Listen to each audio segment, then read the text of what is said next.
రాజకీయాలకు వస్తే ఆమె మాజీ స్పోర్ట్స్ మినిస్టర్ రోజా గారు, ఆమె మొన్నప్పుడు ఒక ప్లేయర్ని కలిసా. ఏషియన్ గేమ్స్ అంటే అవేమని అడిగారంట అప్పట్లో. ఆమె ఈరోజు ఏదేదో మాట్లాడుతాం. ఆమె పోలీసుల్ని బావిలో దూకమంటుంది. ఫస్ట్ దూకాల్సిన వైసీపీ నాయకులు మీరు. ఈ రాష్ట్రానికి పట్టిన దరిద్రం మీరు. ఆ రోజా, ఆ కోడలు నాని, వంశీ, ఇంకెవరైతే ఆ నోరు బారేసుకున్న వాళ్ళందరూ ఉండే బావిలో దూకండి. ప్రజలు మిమ్మల్ని బంగాళాఖాతంలో గెలిపారు ఓట్లతో, ఓట్లేసి కూటమి ప్రభుత్వానికి. మీరు ఈరోజు పోలీసు సమర్థవంతంగా పనిచేస్తున్న పోలీస్ డిపార్ట్మెంట్ని, పోలీసుల్ని బావిలో దూకమంటారా? మీరు దూకండి బావిలో, దరిద్రం పోతుంది రాష్ట్రానికి. సిలిలాగా దాపరించారు. పరిశ్రమలు వస్తూ ఉంటే అడ్డుకుంటున్నారు. పొన్నవాళ్ళు ప్రభాకర్ ద్వారా వైజాగ్లో ఏదైతే కంపెనీలు ఉన్నాయో వాటి మీద కేసేశారు. సిగ్గు శరం లేకుండా కేసులు వేశారు. దాని తర్వాత ఈరోజు ఎవరైనా ఈ రాష్ట్రానికి నిధులు ఇవ్వాలంటే వాళ్ళకి లేఖలు రాస్తున్నారు. లేఖలు రాసి ఈ రాష్ట్రానికి నిధులు ఇద్దండి, ఇక్కడ శాంతి పద్ధతులు విఘాతం కలుగుతున్నాయి, ఈ రాష్ట్రంలో ఏదో జరుగుతుందని లేఖలు రాస్తున్నారు. స్వయాన ఆర్థిక శాఖ మంత్రి, కేంద్ర ఆర్థిక శాఖ మంత్రి నిర్మలా సీతారామన్ గారు వాళ్ళ వైసీపీ ఎంపీ కలిస్తే ఏంటి మీరు లేఖలు రాయడం ఏంటి, ఎంతవరకు న్యాయం అని అడుగుతున్నారు. రాయలసీమకు అన్యాయం జరుగుతుందని వైసీపీ నేతలు జగన్మోహన్ రెడ్డి, ఇక్కడున్న కొంతమంది నాయకులు ఏందో పోరాటం చేస్తారు. మీరు పోరాటం చేయాల్సింది కడప స్టీల్ ప్లాంట్ మీద చేయండి. అక్కడే పుట్టాడు కదా ఆయన జగన్మోహన్ రెడ్డి. ఏం పొడిచాడు ఆయన కడపకి? రాయలసీమలోనే కదా కడప ఉంది. 5 ఏళ్ళలో కడప స్టీల్ ప్లాంట్ ఏమైందని అడుగుతున్నాం. మేము మొదలు పెడితే ఆ రోజు ముందుకొస్తే 5 ఏళ్ళు ఏం గాడుదలు కాస్తారని అడుగుతున్నాం మేము. 900 కోట్లు ఎత్తిపోతల పథకం, ఆ మట్టి పని చేశారు అంతే. ఈరోజు ఏదో అన్యాయం జరిగిందని చెప్తున్నారు. వీళ్ళేదో రాయలసీమ ఉద్ధరించిన వాళ్ళలాగా రాయలసీమకు ఒక పరిశ్రమ తీసుకొని వచ్చారా? కియా తీసుకొని వచ్చింది ఎవరు? అనంతపురంకి. మేము సవాలు విసురుతున్నాం, కియా పరిశ్రమ తీసుకొని వచ్చింది ఎవరు? చంద్రబాబు నాయుడు గారు కాదా? ఓరగల్లు అభివృద్ధి జరిగిందంటే కర్నూలులో చంద్రబాబు నాయుడు గారు కాదా? ఈరోజు కర్నూలుకి బెంచ్ వచ్చిందంటే చంద్రబాబు నాయుడు గారి వల్ల కాదా? తిరుపతిలో ఈ రోజున ప్రతి పరిశ్రమ, రేణుగుంటకాయకి వెళ్దామండి, డిక్సన్ కానీ, హెచ్సిఎల్ కానీ, జోహా కానీ, ఏ పరిశ్రమ వచ్చిందన్నా, ఐఐటి వచ్చిందన్నా, ఐసర్ వచ్చిందన్నా, ఎవరి వల్ల వచ్చింది? చంద్రబాబు నాయుడు గారి వల్ల కాదా? మీరేం పొడిచారని అడుగుతున్నాం.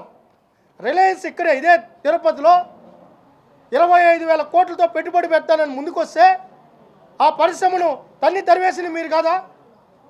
మీరు రాయలసీమ ఉద్ధరకులు. రాయలసీమ కోసం వీళ్ళు పోరాటం చేస్తున్నారు, రోడ్డు మీద దొల్లాడుతున్నారు. రాష్ట్ర ప్రజలు దొల్లాలి మీ దరిద్రం వల్ల. ఏ రోజన్నా నేను స్వామి వివేకానంద గారి జయంతి సందర్భంగా సూటిగా ఇక్కడున్న నాయకత్వాన్ని ప్రశ్నిస్తున్న వైసీపీ నాయకత్వాన్ని, మీరు ఏ రోజున యువత గురించి పట్టించుకున్నారా? ఈరోజు డిఎస్సి విడుదల చేశాం, బ్రహ్మాండంగా టీచర్స్ డ్యూటీలు చేసుకుంటున్నారు. మీ హయాంలో పోలీస్ శాఖలో నోటిఫికేషన్ అనేది పెట్టి ఎంత ఇబ్బంది పెట్టారు. ఈరోజు బ్రహ్మాండంగా రిక్రూట్మెంట్ చేశాం. వాళ్ళందరూ కూడా ఈరోజు ట్రైనింగ్లో ఉన్నారు, జాయిన్ అవుతున్నారు. ఈరోజు టీటీడీని ఈరోజు రాయలసీమకు, తిరుపతికి, ప్రపంచానికి తలమానికంగా ఉన్న మన స్వామివారు ఈరోజు ప్రపంచం మొత్తం ఇక్కడికి వచ్చి దండం పెట్టుకుంటా ఉంటే నిద్ర లేసి రాజకీయం చేస్తారా స్వామివారితో? స్వామివారితో రాజకీయం చేస్తారా? నేను ఎప్పుడో చూసా, వామపక్ష విద్యార్థి సంఘాలతో కలిసి ఇక్కడ ఆయన ధర్నా కూర్చున్నాడు. అయ్యా వైసీపీ నాయకులారా, ఆ రోజు జాబ్ క్యాలెండర్ మీద మేము పోరాటం చేస్తే ఒకరోజు కూడా మీరు నోరు తెరవలేదే. మరి జగన్మోహన్ రెడ్డిని అడిగేది ఆ రోజు జాబ్ క్యాలెండర్ మీద 5 ఏళ్ళు ఫీజు రియంబర్స్మెంట్ ఎందుకు బకాయి పెట్టామని ఆ రోజు అడిగేది. మీకు ఇంకో విషయం చెప్పాలి, మొన్న కేసులు పెట్టారన్నారు కదా, ఆ కేసులు పెట్టిన తెలుగుదేశం కాదు, కూటమి ప్రభుత్వం కాదు, వైసీపీ జగన్మోహన్ రెడ్డి. వాళ్ళ నాయకుడు నాన్ బెయిలబుల్ 353 సెక్షను వాళ్ళ నాయకుడే పెట్టించాడు. బైజూస్ అనే కంపెనీని తీసుకొని వచ్చి ఎడ్యుకేషన్ డిపార్ట్మెంట్ని మొత్తం విద్యా వ్యవస్థ అంతా తాకట్టు పెట్టాడు. బైజూస్ని తీసుకొని వచ్చి ఆ బైజూస్కు వ్యతిరేకంగా ఆ రోజున్న విద్యార్థి సంఘాలు మేము కూడా పోరాటం చేస్తే మీరే సాక్షి. ఆ రోజు జరిగిన ధర్నాకి 353 సెక్షన్ పెట్టింది జగన్మోహన్ రెడ్డి. 353 సెక్షన్ పెట్టింది జగన్మోహన్ రెడ్డి మీద ఈరోజు బేడీలు వేసుకొని సంఖ్యలు వేసుకొని చూపిస్తున్నాడు ఆయన. అయ్యా నువ్వు వేసుకోవాల్సిన తాడేపల్లి కొంప ముందు పెట్టుకో. అయ్యా జగన్మోహన్ రెడ్డి, వామపక్ష విద్యార్థుల మీద, టీఎన్ఎస్ఎఫ్ వాళ్ళ మీద, తెలుగు యువతల మీద కేసులు పెట్టించి నువ్వు అది తప్పు అని చెప్పి ఆడిపోయి నిలబడు. దుష్ప్రచారాలు చేయడంలో, అడ్డదిడ్డంగా వాదించడంలో టీడీడీ సొత్తుని ఎవరయ్యా రోడ్డు పాలు చేసింది? బిఆర్ నాయుడు గారు చేశారా? బిఆర్ నాయుడు గారు చేశారా? మీరు చేశారు. ఈరోజు మీరు చూడండి నాసిరకం రోడ్లు. కాబట్టి మేము అడిగేది ఏంటంటే, బాధేస్తుంది, కళ్ళల్లో నీళ్ళు వస్తున్నాయి.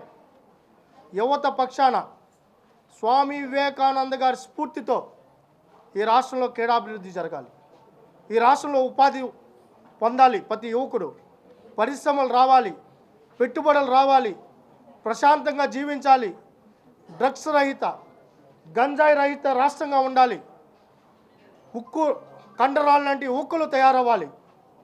ఈరోజు మంచి యువత ఉంది మన దగ్గర, మంచి టాలెంట్ ఉంది. ప్రోత్సహిస్తే ఎంత దూరమైనా వెళ్తారు, ఏమైనా సాధిస్తారు.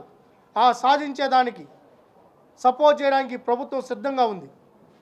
కాబట్టి ఈరోజు ఒక పక్క అభివృద్ధి చెందుతుంటే అడ్డంకులు సృష్టిస్తూ విధ్వంసాలు సృష్టించాలనే ప్రయత్నం జరుగుతోంది.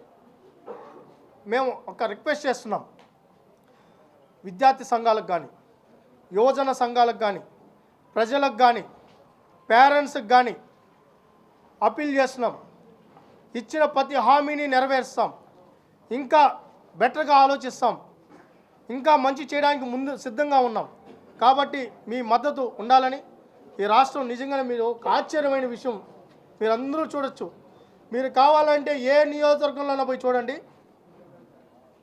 15 లక్షలు, 20 లక్షలు, 50 లక్షలు, ₹1,00,00,000 వరకు 3 నియోజకవర్గాలు 2 కోట్లు కూడా దాటి స్పోర్ట్స్కి ఖర్చు పెడుతున్నారు.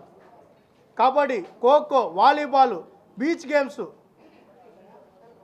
ఈరోజు ఏదైతే వాటర్ గేమ్స్ బ్రహ్మాండంగా నిర్వహిస్తున్నారు. ఏ నియోజకవర్గంలో చూడండి, పక్కనే కాళహస్తిలో కూడా లీగ్స్ పెట్టారు, మంగళగిరిలో లీగ్స్ పెట్టారు, ఉదయగిరిలో, నెల్లూరులో, మరి వెస్ట్ ఈస్ట్ గోదావరిలో అయితే ఒక్కొక్క క్రీడాకారుడికి 10 లక్షలు, గెలుపొందిన వాళ్ళకి 15 లక్షలు కూడా బహుమతులు ప్రకటించారు. స్పోర్ట్స్ అవేర్నెస్ వచ్చింది, క్రీడల్ని బాగా ప్రోత్సహిస్తున్నారు. ఇంత బ్రహ్మాండంగా ప్రోత్సహిస్తున్న ప్రజాప్రతినిధులకు, అధికారులకు, దీనికి సపోర్ట్ చేస్తున్న మీడియాకి ఆంధ్రప్రదేశ్ స్పోర్ట్స్ అథారిటీ తరఫున ప్రత్యేకంగా కృతజ్ఞతలు, నమస్కారాలు కూడా తెలియజేసుకుంటూ